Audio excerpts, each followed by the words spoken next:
Hey everyone, and welcome to AMC Movie Talk for movie fans. I'm Chrisley Kennedy, and this is the show that brings you the day's biggest movie news, and of course, we give you insight into what it all means. Joining me, as always, is AMC Movie News Senior Editor, Mr. John Campia. Greetings and salutations, everybody. Welcome to the best damn movie-related show on the internet, coming to you live from the Stream.tv studios here in Hollywood, California. And if I seem like I'm in a bit of a good mood, I'm probably going to be in a good mood all week. And for my birthday, bought me Bare Naked Ladies concert tickets. And so we finally saw them the other night, and it just puts a smile on your face. I'm going to be happy for the rest of the week. We also have joining us AMC's very own Alicia Malone. Hello everyone, happy Monday. I did not see the Bare Naked Ladies, but I'm still happy. I'm here for a hug. And on the other side of the table, we have AMC's production manager, Mr. Dennis Sen. Hello everyone, hope everyone had a good weekend. I spent most of my weekend watching sports. There's the NHL playoffs, the NBA playoffs, and UFC. That is time well spent, my Yeah. friend. That is time well spent. And the director of the upcoming film, The Death of Superman Lives. What happened, Mr. John Schnepp? I spent my weekend going to a psychedelic rave art show, and then recovering and trying to get the files off of a drive. Just cool stuff like that. You are a party animal. Freak style. Yeah. Well, I got you guys all beat because I was in New York with Spidey. You win. All right, it has been officially announced that Warner Brothers will go into production on a Justice League movie that will most likely release in 2017. The studio has also confirmed that Man of Steel and Man of Steel 2 director Zack Snyder will direct the film when it goes into production. A rumor is also claiming that Justice League will shoot back-to-back with the currently shooting Man of Steel 2. John, what are your thoughts on WB finally confirming the Justice League? Good. I mean, finally. I mean, and I think we all were expecting a Justice League movie to come. But here is, to me, the most promising and the most wonderful aspect of this story.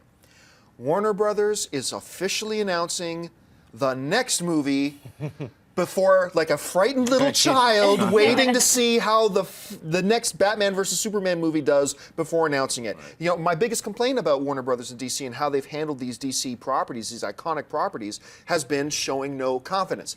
And that the fact that they're finally stepping up and saying, you know what, we're not waiting to see how Batman versus Superman does. We believe in this. This is going to be good. So we're announcing right now that Justice League is coming. Now, how do I feel about Zack Snyder directing it? Yeah. That's the second part of the question. And I'll say this, everybody knows how much I loved Man of Steel. I loved that movie. I thought Snyder did a terrific job on it, and I'm glad that he's doing Man of Steel too. But I've always felt that if you have a director on the same property for too long, it can get stale. I mean, we've seen it happen a number of times. Most recently, of course, with Sam Raimi. No one's going to argue that Sam Raimi isn't a brilliant director, but he stayed on Spider-Man for so long, he started losing his creative juices on it, and then we got Spider-Man 3. And even people who love The Dark Knight Rises, most people who love The Dark Knight Rises most people will admit it was probably the weakest of the three Batman films. And so, from that point of view, I'm nervous about Snyder sticking around. I'd be more interested in seeing Snyder leaving after Man of Steel 2 and doing other films and having a new, fresh director come in the chair to do it. But still, I loved what he did with the first Man of Steel, so I'm open to it. I'm open to it. Anyway, Schnepp, what do you think? I'm super excited. I think him continuing on to do Justice League is perfect news for me. I'm not tentative about it. I'm glad that DC finally said, yes, we're going to do it. We're not going to wait for the box office. They're just going to go forward. And shooting it back to back, we had talked about that months ago. It's like, oh, they just pushed it back another year. And boy, the shooting schedule seems like it's really long. I mean, it's really long for one movie. So we had even speculated, oh, maybe they're doing a back-to-back, Man of Steel Batman or Man of Steel Justice League, and then Wonder Woman shows up. Now you got Cyborg popping up last week. Rumors about Jason Momoa maybe being Aquaman. Yeah, Ryan Reynolds has been spotted. No, he hasn't. But he might be back as Green Lantern. Who knows? But it's like doing Justice League makes perfect sense, and I don't think Snyder's going to burn out. I mean, I like all of his films pretty much, and I'll wait for the ultra release of Sucker Punch because he has some special edition director's cut, which we'll all see that and see his true vision of that. But overall, most of his films I've really liked a lot, and I loved his portrayal of the Watchmen was so true to the comic, yet also visually stunning and all of the things that he's known for. So his take on Justice League, I don't think he's going to be burned out. I think it's, especially shooting back to back, he's going to make this giant, massive, monstrous 4-hour epic. So that's what I want. So hopefully they'd release Man of Steel or Batman vs Superman, and then a year later they would do Justice League. That would be incredible. Because we're already waiting, like, what is it, 8 years to see Batman? I'll be like an old man with a cane. What's this thing about Batman? What, the Justice League? Yeah, it's like, come on.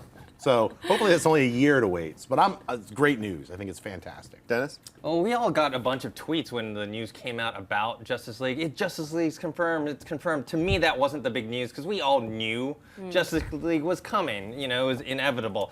But I think the most interesting thing is the Zack Snyder, not casting, but directing Justice League plus possibly shooting back to back. I think Snyder is a solid choice, and I think he's the safe choice. That's the word, isn't it, right now? Because what it is he already had success with Man of Steel. He's already done a bunch of big budget action films with lots of visual effects. Because there was a lot of rumors of Ben Affleck possibly doing Justice League. Yeah. And personally, while I think Ben Affleck is the better director, he's a better storyteller, he hasn't handled something like that before. And so I think WB was like, okay, let's hand it off to someone that we know can deliver. Well, you speculated once, too, that part of the reason that they brought on Ben Affleck as Batman was not necessarily to eventually direct Justice League, but to direct the standalone Batman films. Yeah, and it looks like you're probably right about that. Yeah, but I'm glad that they're shooting back to back. And like you said, it's confidence that we haven't seen before, and it's going to save them money in the long run to shoot these two movies back to back. And we don't know that they're shooting back to back. Rumor. That's rumor stuff. Alicia, how do you see all this? Well, I like that they've announced that they're doing a Justice League movie because I think it means that the Batman versus Superman sequel will be more focused on those two characters.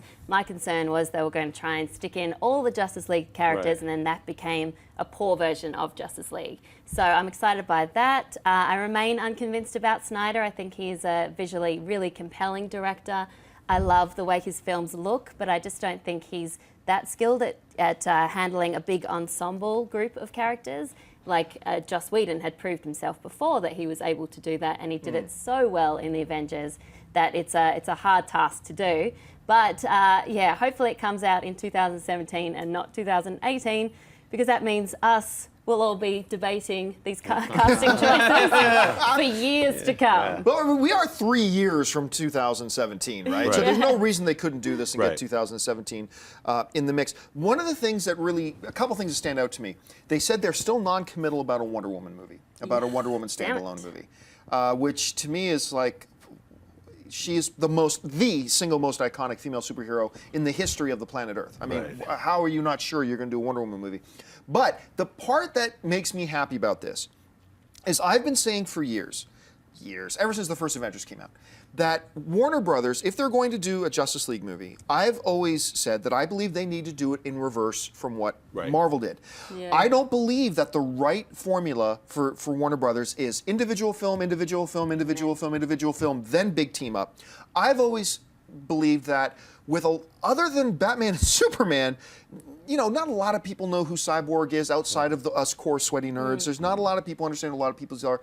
I've always thought you got to introduce a lot of these characters in a bigger framed movie with Batman and Superman to carry the load, get them popular with the fans, and then you roll out a Cyborg movie, then you roll out a Flash movie, then you roll out a Wonder Woman standalone movie. And from the looks of this, that's exactly what they're doing. They're going to go with introducing us, because remember when they announced Cyborg, they said it's going to be a small role. Right. I still don't believe we're going to actually see Cyborg. I think we're just going to see Victor. We're speculating, but I believe Wonder Woman is going to be a small role. When Jason Momoa pops up, whether he's Aquaman or Martian Manhunter or whoever, I believe it'll be a very small role, just so we are introduced to them a little tiny bit, so that when they do Justice League, hopefully it's amazing, makes all of these characters popular, and then they can roll out individual films. So, I don't know. Am I wrong in thinking that is the best approach for them, or do you think there's some advantage to them doing these individual films first? Well, I think to be different from Marvel, it'd be there's value solid, just in that alone, right? Yeah, solid approach. You got to hit them straight out. But it is hard to introduce new characters and then have an ensemble piece, because I think the average person will get confused. Who is Justice League? Who is Avengers? They seem quite similar. I remember there's a two-page. In Swamp Thing, I think it was like 28, back in the 80s, there was like a two-page spread where they introduced the Justice League into the Swamp Thing, which was a horror comic book. And I remember I loved it because it was basically It was just Superman in this satellite, or I think it was I'm pretty sure it was Superman or Batman, one of the two, I can't remember. They were just in their head talking about how weird it is to be on this satellite with all these gods. And it was kind of discussing like Wonder Woman, Green Lantern, Flash. It was just like a couple panels for each one. Like, this guy sees everything, and everyone's a human statue to him. And just the way they described it, it'd be kind of cool for them to do a little soft intro to the Justice League, maybe in that fashion towards the end. Not as brief as like, I need to talk to you about the Avengers Initiative. Credits. Yeah. Just see Cyborg eating a sandwich, and that's it. Yeah. You're like, yeah, we had him in the movie, son. Here's the action figure. Yeah. You know what I mean? It's like something a little more substantial, It'd be but like not. a heist film where they introduce each character with special skills. Sure, and they I bring would them all love to see together. something like that. I mean, yeah, Batman vs Superman, then the last 15 minutes is some mini Justice League freak fest. Like, here's the satellite. What? Alien Starro shows up. We've got to go. Credits. But the exciting thing to me is that Ben Affleck is not doing Justice League means he's going to direct Batman. At least That's for the me, assumption, right? That is the assumption, and like I just kept thinking about the town, and just the way he directs films is like, what a perfect, different way than Nolan, but what an amazing way to direct a Batman movie is to have that guy do it. So that's exciting to me. All right, let's move on to the next topic. This past weekend, Lucasfilm put out an official statement which redefines the issue of canon for the Star Wars universe moving forward.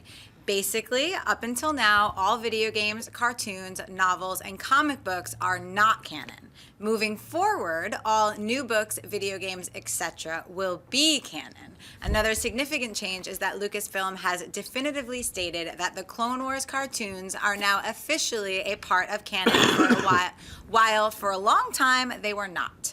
John, break down what all this means for the Star Wars movie universe moving forward. This is rather ironic because Schnepp and I did Mailbag this weekend, and what we do now is we pre-record the Mailbag episodes on Thursdays. And a question came up about, hey, do you think Darth Maul will be back?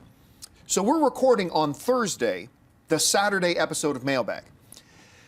And I'm sitting there and I answer this question, well, the Clone Wars, I mean, we know Darth Maul came back in the Clone Wars, but Clone Wars are not canon. They're a part of they live in this purgatory between not canon and canon. It's not G canon. I go on and on and on. And Schnepp's like, no, I think I heard it's canon. I'm like, no, Schnepp, you poor, dumb little thing. Uninformed, non-canon, knowing fool. You unwashed masses. No, it's not canon. And then 24 hours later, the day before we released that episode, Star Wars puts out this thing. But I want to read this to you, okay? So this is from Lucasfilm, all right?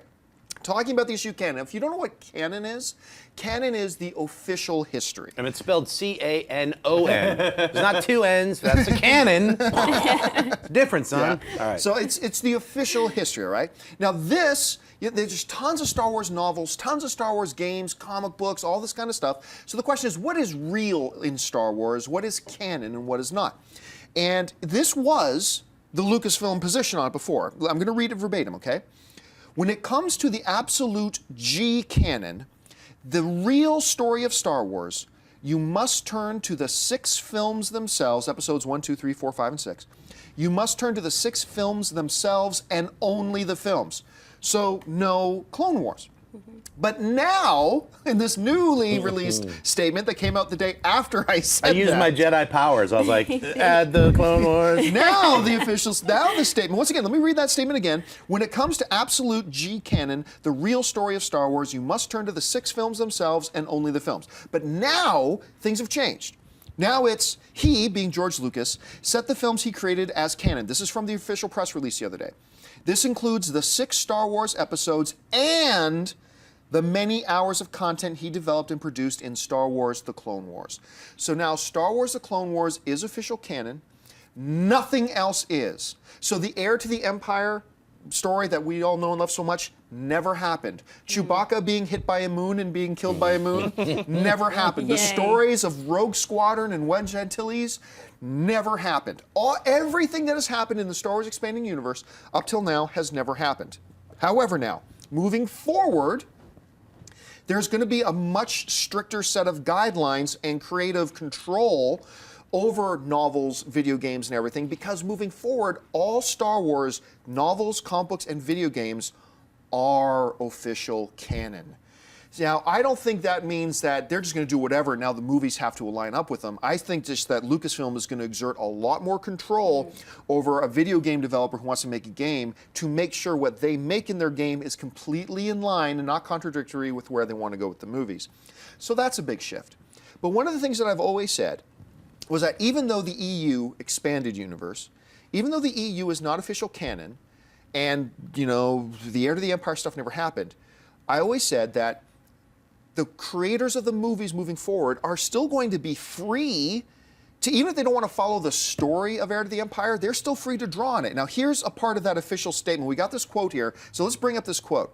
This is also about talking about the expanded universe. It's not like they've just wiped everything out, because in the press release it says this: creators of new Star Wars entertainment have full access to the rich content of the expanded universe.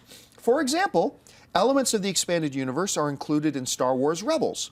The Inquisitor, the Imperial Security Bureau, Sinara Fleet Systems are story elements in the new animated series, and all of these ideas found their origin in the role-playing game material published in the 1980s. I used to play the Star Wars West End role-play. Actually, I still play the Star Wars West End role-playing game. So, even though Heir to the Empire never happened, if the makers of the Star Wars movies decide, if Lucasfilm at one point decides we want Grand Admiral Thrawn, they can use Grand Admiral Thrawn. Even though the Mara Jade thing never married Luke Skywalker, that never happened, they are still free to use Mara Jade if they want to. So really, this hasn't changed much except for two things.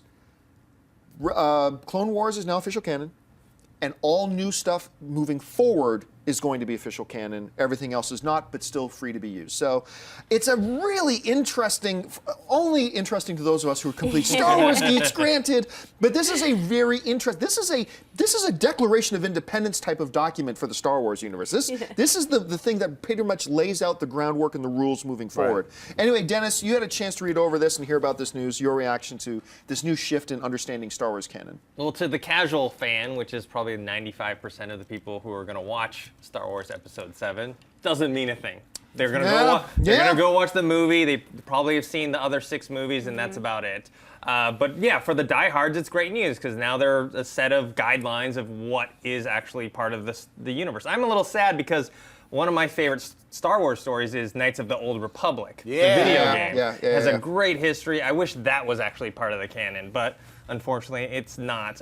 Could be though. They could, they could take some of that. Hey, that's Sith planet. Feel we like free to that. take elements of it if they want. And I have a feeling they will take elements from a lot of different areas. But I think what they'll do is change the names of some of those things, because they don't want to associate it to that exact property. So if, let's say, they take the story of Heir to the Empire, they're going to change the name of certain new characters. Like maybe the twins are not twins anymore. Maybe it's just a brother and a sister, and they'll take certain elements from it, but I don't think they're going to use the names, because that's going to draw too much comparison to them.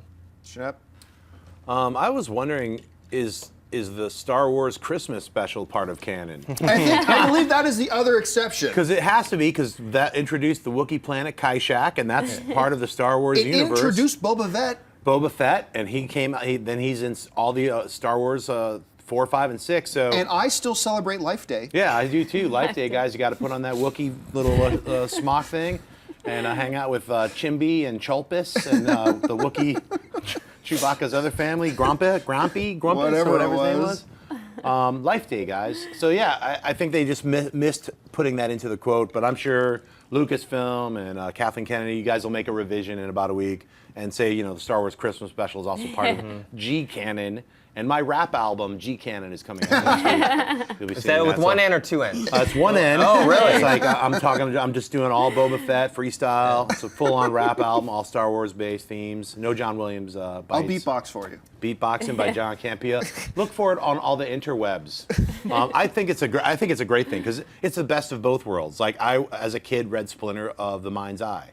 So Alan Dean Foster's weird spin-off where, like, Luke ended up fighting Darth Vader. That wasn't even canon back then, because they were like, yeah, that didn't happen. That was in between Star Wars and Empire Strikes Back. So, then he fought Darth Vader in Empire Strikes Back. They're like, that didn't happen. So there's a lot of things that were written about Star Wars over the last, 30 years that just were never part of even the expanded universe canon. They were like, that's an even weirder offshoot. Yeah. That's Yoda's weird nightmare canon. That's its own folder that no one will ever know about. So, you know, and they also had a bunch of different Star Wars comics that Dark Horse did that were all done by different comic book artists. So they were like, hey, here's a Yoda that drawn no longer exists. Yeah, drawn by this crazy artist. And it should be pointed to that Lucasfilm has said that they've created a new banner called Star Wars Legends, and so all that old expanded universe stuff that isn't actually canon falls under this new banner they have called Star Wars Legends. So they're great Star Wars stories. They don't just. It's just that now they're saying they don't actually really happen in the Star Wars universe, which is kind of weird to wrap your head around, but once you do. Anyway, Alicia, you saw this and heard this. What are your thoughts? Well, I think it makes total sense for Lucasfilm to rein in this expanded universe because it was just expanding at a rapid rate.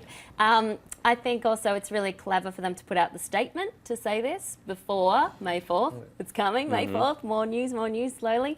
Because it would be so impossible to make a film that took into consideration all the wealth of material that's been created over the years, the books, the comic books, the video games, the toys, I mean the Christmas special. It's insane how much there is out there. And JJ is so good. He proved with Trek films that you could watch the film if you're not a hardcore fan and still enjoy it. If you are a hardcore fan, you could also enjoy it.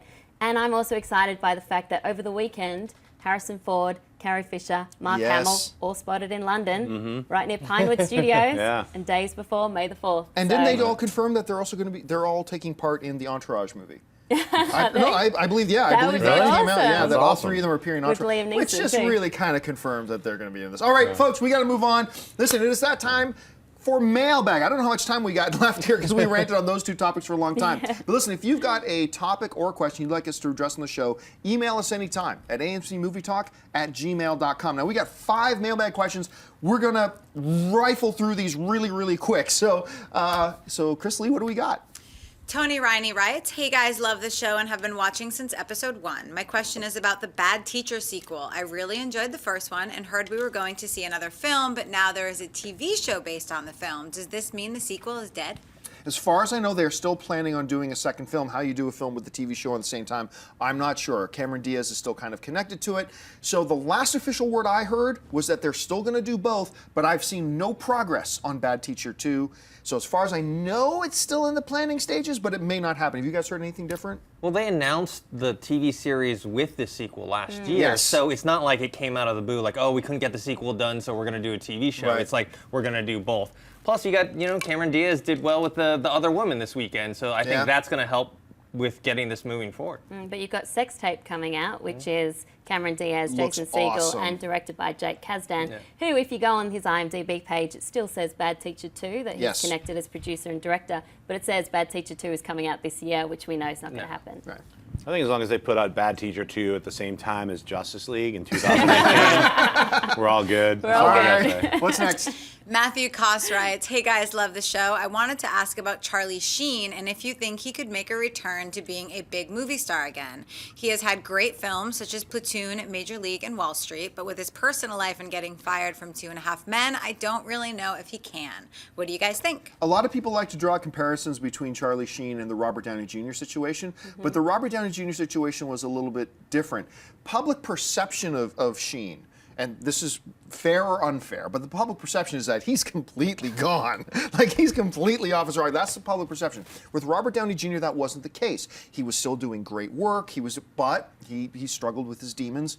The studios didn't want to work with him, and then they brought him back. So these are two really different situations.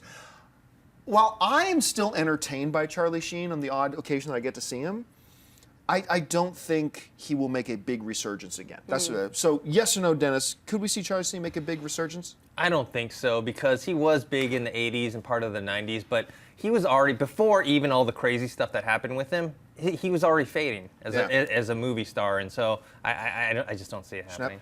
The thing is, he's going to be in a movie called Major Justice League. And that's going to be his, but he's on drugs and he's in outer space by himself on a satellite. It's a one-man movie. No, it's too expensive. Insurance won't cover him. He's such a liability. It would take a huge director like Jon Favreau did with Robert Downey Jr. to stick their neck out for him in order for this to happen. So I think we'll see him in cameos. I liked him in Machete Kills as the president.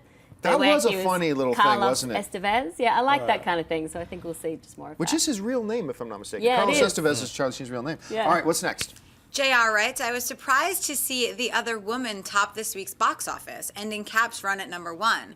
With such poor critical response, its critical ratings are roughly in line with Transcendence, yet this film did almost twice as well. What do you think helped contribute to The Other Woman's success? Well, Thanks. it only beat Captain America by about $8 or $9 million, so it didn't beat it by that. But Captain America is in its 4th week. So, I mean, at some point, it's not going to be #1. This is a funny-looking, rom-com kind of thing with some very familiar faces. It made like $26, $27 million, which I don't think is out of the ballpark for what we could have expected and should have expected for a film like this. I think it appealed to a lot of women. I know my wife and her friends went to go see it, and they actually really loved it. I know somebody at this table didn't. And I haven't seen it yet myself. But yeah, Captain America, 4th weekend release. Almost everybody has seen it that's going to go see it. A new #1 film at $26 million. I think this was to be expected. Alicia? Can I get a bit ranty for a second? Rant up. This shouldn't be a surprise. You know, there was a study done that came out last month by the Motion Picture Association of America, which showed that women make up 52% of the movie-going public. We buy 50% of the tickets. So this has been happening since 2009. So yes, we will go see movies even if we're relegated to parts where we don't speak or we're just simply sex objects and we're not three-dimensional characters. But when there is a female-led film, we will pay the money and we will go and see it and we will drag our guys along too. You know, this has been proven so many times with Gravity, with Bridesmaids, The Heat beat White House down, and now The Other Woman making $24.7 million. Now we just need a good film. A good female-led film. But I am excited about Amazing Spider-Man 2. No spoilers, but the love story, I think, will massively appeal to women. So that gets it right. Were either of you guys surprised by The Other Woman taking #1 at the box office? A little surprised, but then when you kind of research it and see, okay, no big movies are coming out that weekend. It's a underserved market. You know, like you said, 50% of movie-going audience are women, and not every woman is into watching, because we have Spider-Man coming out, we have Godzilla, we have X-Men. The summer movie season has started. It's geared towards these more male-oriented stuff. That doesn't mean females don't like that stuff, but they like rom-coms as well. I had an ex-girlfriend where we did the whole I pick a movie, then you pick a movie. I pick a movie. So I made her watch action movies, indie movies and geek stuff, and she would make me watch rom-coms, and this is the type of movie that she would make me see. I think this is proving that every sweaty nerd out there has gone and seen The Other Woman. And the superhero movies are done, and it's all about the chick flick now. Kate Upton is going to be Captain Marvel. I think I can announce that now. No, I think you're right. I mean, it's basically like this weekend, it was sort of like every movie's been played out, everyone's seen a movie. You're going to go see, if anything, it would be like, I'm going to go see Captain America another time. So you really have, are we going to see Transcendence or The Other Woman? So if it's up to the ladies, I think they're like, I don't want to see Johnny Depp as some disembodied computer thing. Yeah. Let's go see other women judge each other in horrible ways and take a jerky cheater down. So I think that was, aside from that slow motion shot of Kate Upton in the trailer, that's locked into everybody's mind.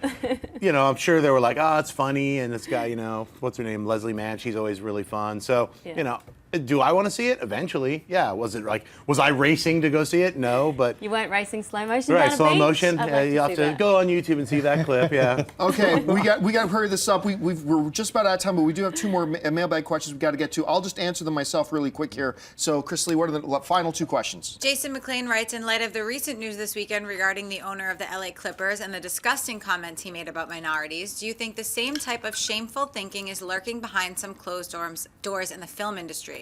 There has to be a reason why there are so few black A-list actors and actresses, and leading roles for them are so rare. Thank you very much. This is truly the best movie-related show on the internet.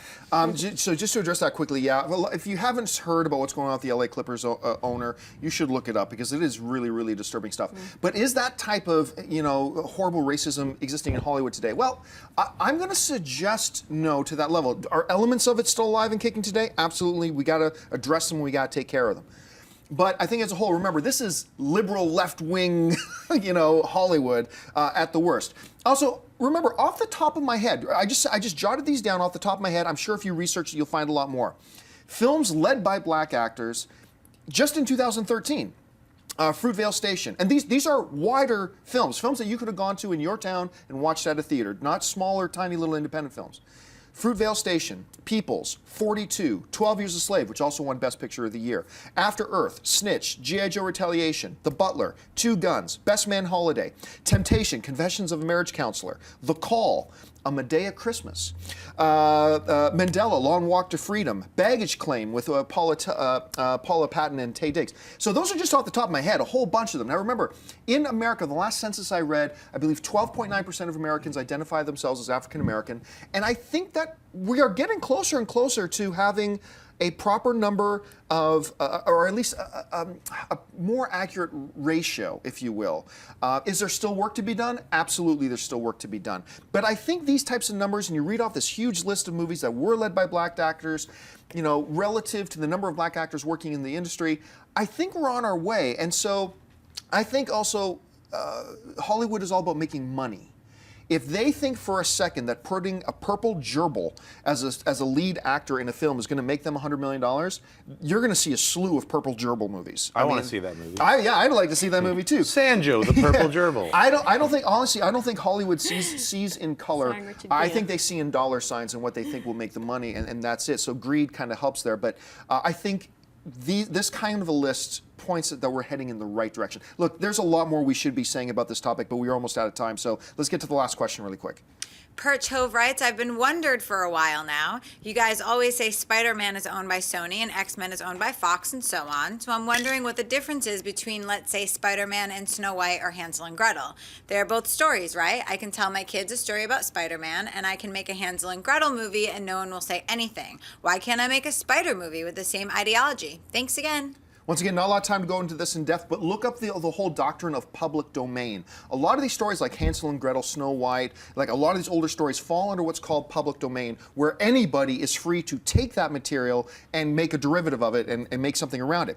Here's a great but. What you can't do is make something that copies somebody else's derivative Shia of it. LaBeouf. Like Shia Figure it out. LaBeouf, for example. Trademark But and also, copyright. Take, for example, the most recent Wizard of Oz movie, the one with James Franco.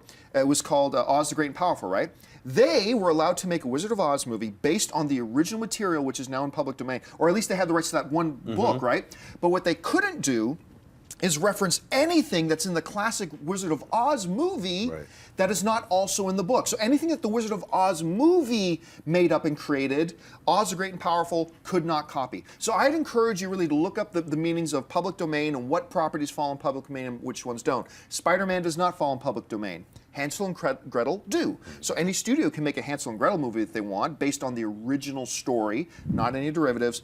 But not anybody can come along and make a Spider-Man movie because that is owned by Sony and not in the public domain. All right, folks, thank you so much for joining us. I wish we had more time to get into those last two, but we are out of time. I want to remind you, lots of great films playing in AMC theaters right now. Head on over to www.amctheaters.com for your theater, showtime, and movie ticket information. If you want an audio-only version of this episode, it's crazy how many people subscribe to our audio podcast now. I was completely unprepared for that. But look in the description of this video, and you'll find links to our iTunes and our Stitcher so you can listen to our audio-only version. And don't forget, if you haven't done so already, click on the subscribe button and become a subscriber to our AMC Movie News YouTube channel. I want to thank the people sitting at the table with me. First of all, sitting to my left, the one and the only Alicia Malone. Alicia, where can people find you online? You can find me on Twitter at Alicia Malone or on malonesmovieminute.com. And to my immediate right, he's the production manager of AMC Movie News, Mr. Dennis Zen. Dennis, where can people find you? You guys can find me on Twitter at ThinkHero and on YouTube, ThinkHero Pro. And way over there, writer-director, Mr. John Schnepp. Schnepp, where can people find you? You guys can find me at Instagram and at Twitter, just at John Schnepp. Follow, follow, follow, follow. And I'm working on my brand new public domain masterpiece, Frankenstein. Wow. That's public domain. I can't Check wait it out. to see that. You can read up about all the crazy public domain stuff. You can do anything you want. Make your own movie. And freshly back from her Spider-Man trip to New York City, Miss Crystal Kennedy. Crystal, where can people find you? You guys can find me on Twitter and Instagram at Chrisley. And you can find me on the various social media channels, just at John Campia. Thanks a lot for joining us, guys. My name's John Campia for AMC Movie News, and until next time, bye-bye. Hey everyone, if you liked this video, click that thumbs up button and make sure to subscribe to our AMC Movie News YouTube channel. It's free and helps you stay up to date with all the latest movie news, as well as our daily AMC Movie Talk show. Also, make sure that you follow us on Facebook and Twitter to stay up to date with all of our special promotions, contests, and prize giveaways.